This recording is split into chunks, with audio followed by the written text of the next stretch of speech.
Une étude visant à prévenir l'utilisation des antibiotiques dans le jeune âge en élevage de poulets de chair et de canards gras a été conduite en 2015 dans le cadre de la mesure 14 du plan Éco-Antibio.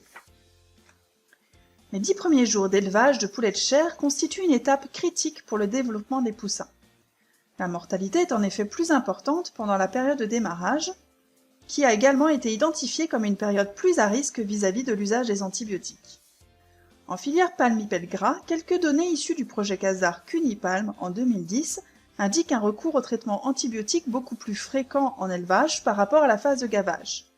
Les animaux en phase d'élevage sont plus fragiles, avec un risque accru de maladie. D'autre part, la phase de gavage étant très courte, l'utilisation d'antibiotiques est plus contrainte, notamment par la réglementation et les cahiers des charges. Afin de travailler sur des leviers d'action visant à prévenir l'utilisation des antibiotiques dans le jeune âge, 2 études ont été conduites en parallèle en élevage de poulets de chair et en phase d'élevage de canards, afin d'identifier des liens entre d'une part les conditions de démarrage des poussins ou d'élevage des canetons, les pratiques d'élevage et, d'autre part, l'utilisation d'antibiotiques durant cette période, ainsi que de la mortalité dans le jeune âge pour les poulets de chair. 50 élevages de poulets de chair et 70 élevages de canards ont ainsi été enquêtés. Pour les 2 enquêtes, les caractéristiques structurelles des élevages ont été relevées, ainsi que les pratiques de l'éleveur, par exemple en termes de nettoyage et désinfection du bâtiment, de gestion de la litière, de l'habillement et de l'eau, et de gestion des paramètres d'ambiance.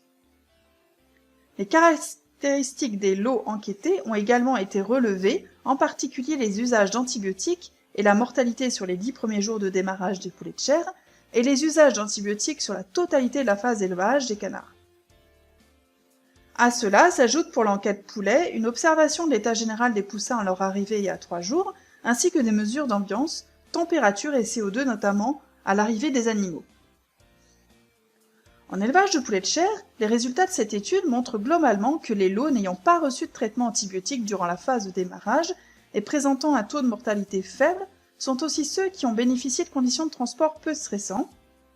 Les conditions d'ambiance dans le bâtiment étaient également plutôt bien maîtrisées pour ces lots, avec notamment des concentrations en CO2 faibles.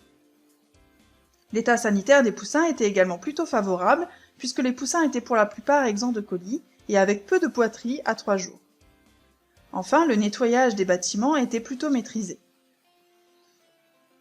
En élevage de canards, les résultats de cette étude montrent des usages antibiotiques assez faibles en comparaison aux données de 2010. Néanmoins, un certain nombre de pratiques favorisant un moindre recours aux antibiotiques durant cette période ont été identifiées. En particulier des mesures d'hygiène et de biosécurité, comme la bonne utilisation des sas sanitaires, la maîtrise des opérations de nettoyage.